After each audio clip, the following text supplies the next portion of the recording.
शुरुआत करें सर? जी जी बिल्कुल बिल्कुल। जी। तो आज 3 उद्देश्य लेके हम बात करेंगे। आरसीएम के जो 3 उद्देश्य हैं, स्वास्थ्य रक्षा, नए भारत का निर्माण और स्वावलंबन। 3 उद्देश्य आरसीएम लेके चल रहा है। स्वास्थ्य रक्षा, नए भारत का निर्माण और स्वावलंबन। सबसे पहले बात करें आरसीएम की शुरुआत कहाँ से हुई। आदरणीय टीसी छाबड़ा जी जो बहुत बड़े बिजनेसमैन हैं, उन्होंने भीलवाड़ा के अंदर इसकी शुरुआत की। 1986 में कपड़े का व्यवसाय करते थे और टॉप 10 में इन्होंने कपड़े का जो इनका फैक्ट्री है फैशन शूटिंग प्राइवेट लिमिटेड नाम से, 1986 में ये टॉप 10 में आई है भारत के अंदर। उन्होंने इसकी शुरुआत आरसीएम से की। आरसीएम का मतलब राइट कॉन्सेप्ट मार्केटिंग, यानी खरीदारी करने का सही तरीका। 1 अगस्त 2000 में आरसीएम की शुरुआत हुई। एक ही प्रोडक्ट के साथ कपड़ा बनाते थे और उस कपड़े को डायरेक्ट सेलिंग के द्वारा बेचा जाने लगा। उनकी मंशा ये नहीं थी कि आओ हम पैसा कमाएं, उनकी मंशा ये थी कि एक उद्देश्य उन्होंने लिया और उनका उद्देश्य ये था, उन्होंने देखा कि भारत के लोगों का स्वास्थ्य बहुत कमजोर है। उन्होंने उनके पास सही प्रोडक्ट नहीं पहुंच रहे थे। हमारे भारत के लोगों के स्वास्थ्य सही ना होने का कारण क्या था कि प्रोडक्ट सही नहीं पहुंच रहे थे। मिलावटखोर इतनी मिलावट कर देते थे कि जब सामान ग्राहक के पास पहुंचता था तो बीच में गोलमाल हो जाता था। इसलिए उन्होंने स्वास्थ्य रक्षा का मिशन लिया। और दूसरा, उन्होंने नए भारत का निर्माण, नए इस मिशन को लिया कि जो पुरानी व्यवस्था है, जो उसके अंदर कमजोरियां थी, उसको हटाया जाए। ये उद्देश्य उन्होंने लिया और इस प्रकार से आरसीएम की शुरुआत हुई। और उन्होंने उद्देश्य लिया कि जो बिचौलिए हैं, इन बिचौलियों को जो बाजार की व्यवस्था है इसके ऊपर पकड़ बना चुके हैं, जो इस व्यवस्था को हटाकर डायरेक्ट सेलिंग सिस्टम के द्वारा सीधा कस्टमर तक सामान पहुंचाएंगे। स्वास्थ्य रक्षा के बारे में मैं एक डाटा शेयर करूंगा।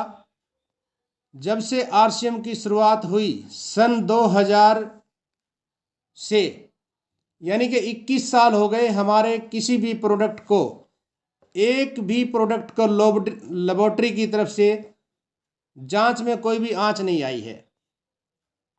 आप दिल खोलकर कह सकते हैं कि हमारे किसी भी प्रोडक्ट को आप कहीं भी किसी भी लेबोरेटरी में ले जाकर कोई गलत साबित नहीं कर सकता है। पिछले 21 साल में एक भी प्रोडक्ट गलत साबित नहीं पाया गया। जबकि एक सर्वे, भारत का सर्वे ये बताता है कि भारत में बिकने वाला हर चौथा प्रोडक्ट डुप्लीकेट है। हर चौथा प्रोडक्ट डुप्लीकेट है। तो अगर आपके घर में 100 प्रोडक्ट यूज हो रहे हैं तो इसका मतलब यह है कि 25-30 प्रोडक्ट उनमें से नकली यूज हो रहे हैं और हमें इन बातों का पता भी नहीं चलता है। और बल्कि कई बार तो मैं ये कहूं कि बहुत से दुकानदारों को भी पता नहीं चलता है। जब उन दुकानों के ऊपर छापा लगता है तब उनको पता चलता है कि हमारा प्रोडक्ट सही नहीं है। तो आरसीएम के अंदर पिछले 21 सालों के अंदर बहुत सी जगह जांच भी हुई इनकी, बहुत सी लेबोरेटरियों में इसको जांचा गया, लेकिन एक भी प्रोडक्ट के ऊपर आज तक आंच नहीं आई है। आप खुले दिल से कह सकते हैं कि आप कहीं भी जांच करा लें हमारे प्रोडक्ट की। और बहुत से दुकानदार ज़्यादा पैसा कमाने के चक्कर में मिलावट भी कर देते हैं। इसलिए डायरेक्ट सेलिंग का निर्माण हुआ ताकि जो पैसा बीमारियों पे लगता है वो लाखों रुपए आप बचा सकते हैं। और दूसरी समस्या भारत में है बेरोजगारी, जो हमारे युवाओं के पास काम का ना होना। डायरेक्ट सेलिंग एक ऐसी व्यवस्था है जो बहुत सी युवाओं को रोजगार दे सकती है। बहुत से लोग यहाँ से अच्छी इनकम भी प्राप्त कर रहे हैं। भारत का आदमी आज भी नौकरी के पीछे दौड़ता है। वो चाहता है कि आज भी मुझे कोई नौकरी मिल जाए और मेरा जीवन सफल हो जाए। ये नौकरी की जो मानसिकता है, ये हमारा एजुकेशन सिस्टम जो रहा है, अंग्रेजों के टाइम में जो नौकरी की मानसिकता है, वो केवल नौकर पैदा करने के लिए ही एजुकेशन दी गई थी। इसमें स्वावलंबन के लिए, कोई भी मालिक बनने के लिए कभी भी किसी ने एजुकेशन नहीं दी है। अब टीसी छाबड़ा जी ने सोचा कि एजुकेशन सिस्टम को तो इतना जल्दी बदला नहीं जा सकता है, लेकिन हम एक काम कर सकते थे कि हम एक ऐसा प्लेटफॉर्म तैयार कर दें जहां पर एक आदमी, चाहे पढ़ा लिखा हो चाहे अनपढ़ हो या कम पढ़ा लिखा हो, वो काम करे और अपने काम के अनुरूप अपने पैरों के ऊपर खड़ा हो सके। ये उद्देश्य लेकर के इस सिस्टम को शुरू किया गया। तो ये 3 मुख्य उद्देश्य लेकर के आरसीएम की स्थापना हुई। अब मैं बात कर रहा था बेरोजगारी की।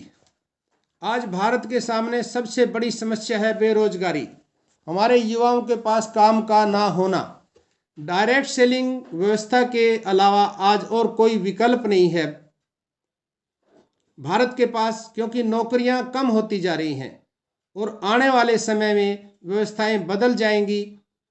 और अभी आप देख रहे हैं कि लॉकडाउन के बाद तो बहुत सी व्यवस्थाएं बदल रही हैं। आपको अंदाजा भी नहीं है कि क्या होने वाला है।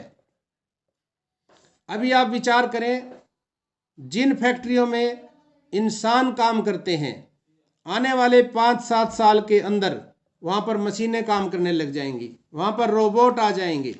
तो इस प्रकार से व्यवस्थाएं बदलती चली जाएंगी। गाड़ियाँ बिना ड्राइवर के चलेंगी।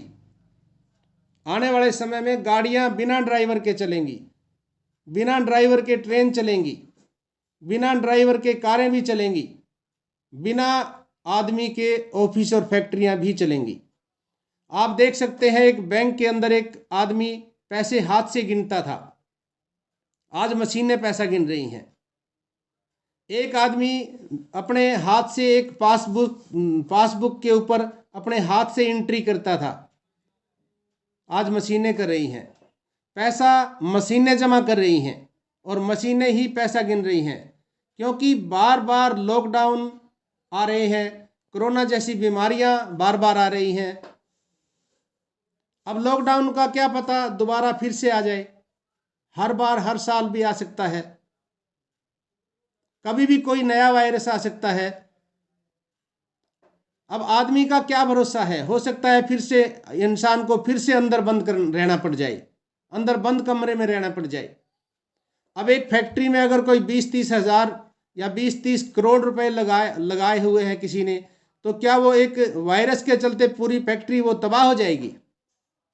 नहीं, वो नए नए तरीके ढूंढेंगे, नई नई मशीनें लगवाएंगे, रोबोट का आविष्कार होने लगेगा। आने वाले समय में आदमी के बिना भी काम चलेगा, आदमी के बिना भी फैक्ट्रियां चलेंगी। ऐसे ऐसे तरीके आने वाले हैं, इसलिए आप तैयार हो जाएं। डायरेक्ट सेलिंग के अलावा कोई और दूसरा ऑप्शन आज है ही नहीं। और गवर्नमेंट खुद भी तैयारियां करी है कि सबका सब ऑटोमेटिक मोड में आ जाए।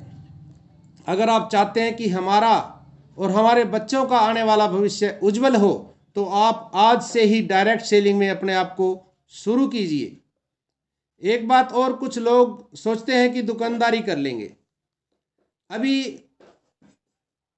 गवर्नमेंट ऑफ इंडिया का एक और सर्वे ये बताता है, एक डाटा निकल के आया था कि आने वाले 5-7 साल के अंदर गली मोहल्ले के अंदर जो दुकानें हैं वो बंद हो जाएंगी।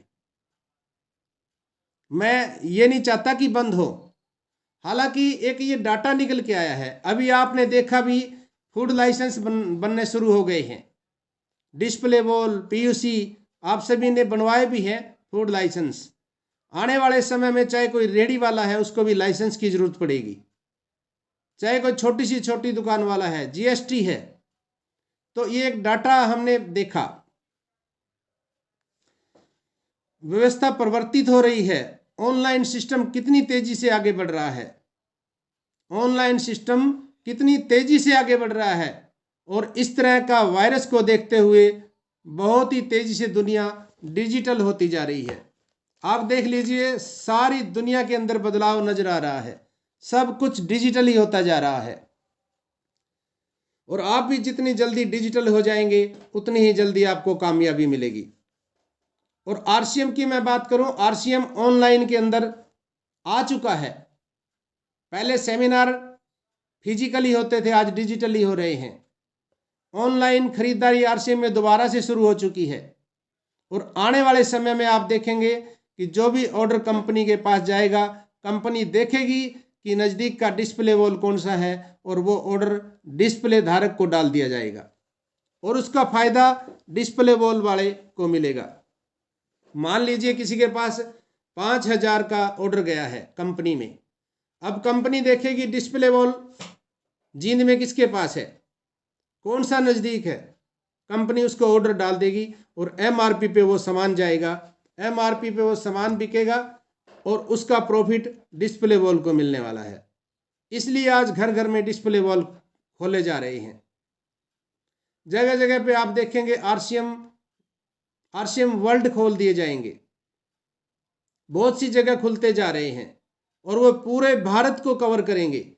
जैसे ही ऑर्डर आएगा आधे घंटे में, 1 घंटे में वो सामान आपके घर पहुंच जाएगा।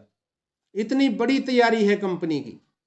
एक प्रोडक्ट के साथ कंपनी की शुरुआत हुई थी, आज 700 प्रोडक्ट आ चुके हैं। एक प्रोडक्ट केवल कपड़ा था आरसीएम के पास, एक प्रोडक्ट से शुरुआत हुई थी, आज 700 प्रोडक्ट आ चुके हैं। एक पिकअप सेंटर था, आज 11,000 पिकअप सेंटर हो चुके हैं। एक भी डिपो नहीं था, आज सैकड़ों डिपो हो चुके हैं। जब कंपनी की शुरुआत हुई तो एक भी डिपो नहीं था, आज 11,000 डिपो हो चुके हैं। एक भी वंडर वर्ल्ड नहीं था, आज सैकड़ों हो चुके हैं। न्यूट्रीचार्ज जैसी कंपनी हमारे साथ है। न्यूट्रीचार्ज कोई छोटी मोटी कंपनी नहीं है। न्यूट्रीचार्ज को बनाने वाली कंपनी इब्का लेबोरेटरी का नाम सुना होगा आपने, इब्का, IPCA, इब्का कंपनी। इब्का कंपनी वो कंपनी है जो एशिया के अंदर टॉप 10 फार्मास्यूटिकल कंपनी है, दवाई बनाने वाली टॉप 10 कंपनियों में स्थान रखती है इब्का लेबोरेटरी। कई हजार करोड़ रुपए का इसका टर्नओवर है, कई हजार करोड़ रुपए का टर्नओवर है इस कंपनी का। ये कंपनी एक प्रोडक्ट बनाती है और नाम रखती है न्यूट्रीचार्ज, और उसका पार्टनर बनाती है श्री अमिताभ बच्चन जी को। और भी बहुत सी कंपनियां लाइन में खड़ी हैं, आप देखिए बहुत सी कंपनियां लाइन लगा के खड़ी हैं कि कब आरसीएम में हमें समय मिलेगा, कब आरसीएम में हम आ पाएंगे, क्योंकि आरसीएम के पास परमानेंट कस्टमर हैं। आरसीएम के पास परमानेंट कस्टमर है, इसलिए बहुत सी कंपनियां इंतजार कर रही हैं आरसीएम में आने के लिए। आने वाले समय में आप चाट पकौड़ी खाएंगे, आपको बिजनेस वॉल्यूम मिलेगा। आप पेट्रोल भरवाएंगे गाड़ी में, आपको बिजनेस वॉल्यूम मिलेगा। आप फोन रिचार्ज करवाएंगे, आपको बिजनेस वॉल्यूम मिलेगा।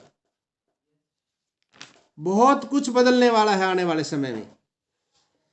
आप स्कूल में बच्चे को दाखिला दिलवाएंगे, आपको बिजनेस वॉल्यूम मिलेगा। और 1-2 जगह पे तो स्टार्ट हो चुका है, कई जगह पे स्कूल में दाखिला कराने के ऊपर बिजनेस वॉल्यूम मिलता है।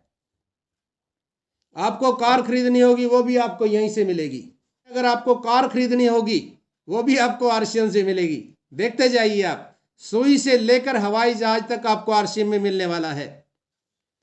अब भी अगर आप सोच रहे हैं कि आरसीएम करूं या ना करूं, अब भी आप अगर ये सोच रहे हैं कि आरसीएम कैसे करूं, अब भी आप ये सोच रहे हैं कि क्या होगा आरसीएम का, चलेगी कि नहीं चलेगी। सन 2000 के अंदर भी जिन लोगों ने ये सोचा कि आरसीएम चलेगा या नहीं चलेगा, जिन्होंने सोचा नहीं चलेगा वो नहीं चल पाए, और जिन्होंने सोचा था कि चल जाएगा और उन्होंने धीरे धीरे करना शुरू किया और आज लाखों लाखों लाखों रुपए की इनकम ले रहे हैं। और ऐसे व्यक्ति भी हैं, लाख रुपए नहीं करोड़ रुपए महीना भी आरसीएम से ले रहे हैं। आप अपने लिए मत सोचिए, कोई बात नहीं, अपने परिवार के लिए सोच लीजिए। हो सकता है आज आपके पास पैसा नहीं आ रहा है, कम से कम स्वास्थ्य तो आ रहा है आपके पास। और अगर सही तरीके से सीख कर करेंगे तो आपको पैसा भी आएगा, और आरसीएम तो आपको फ्री का बिजनेस वॉल्यूम दे रहा है देखा जाए तो। आरसीएम आपको फ्री का बिजनेस वॉल्यूम दे रहा है। अगर आप आरसीएम नहीं करोगे तो चाय तो पियोगे ना, आप कहीं ना कहीं से तो लेके आओगे, खाना भी आप खाएंगे, हल्दी नमक मिर्च भी लेके आएंगे कहीं ना कहीं से, बिस्कुट भुजिया भी खाएंगे आप, कहीं ना कहीं से तो लेके आएंगे ना। नहाने का साबुन भी आप कहीं ना कहीं से लेके आओगे, नहाना भी नहीं छोड़ सकते। बर्तन धोने का साबुन भी आप कहीं ना कहीं से लेके आओगे, लेके आना पड़ेगा, कोई रोक ही नहीं सकता इस बात को। वहां से आपको कोई बिजनेस वॉल्यूम नहीं मिलेगा। और दूसरी बात, कोई जो मार्केट के रेट के ऊपर आपको बिजनेस वॉल्यूम दे दे, शायद कोई ऐसा है ही नहीं। कौन है जो इस क्वालिटी के प्रोडक्ट इस रेट में बिजनेस वॉल्यूम दे रहा है किसी की हिम्मत? आरसीएम के अंदर 1 रुपए का शैम्पू भी आता है तो उसका भी बिजनेस वॉल्यूम का 45% आपके खाते में आता है। कोई ऐसी डायरेक्ट सेलिंग कंपनी आपको नहीं मिलेगी भारत के अंदर, पूरे दुनिया के अंदर नहीं मिलेगी ऐसी कंपनी आपको, जहां पे आपको 1 रुपए का शैम्पू मिले और इसके बिजनेस वॉल्यूम का 45% आपको मिले।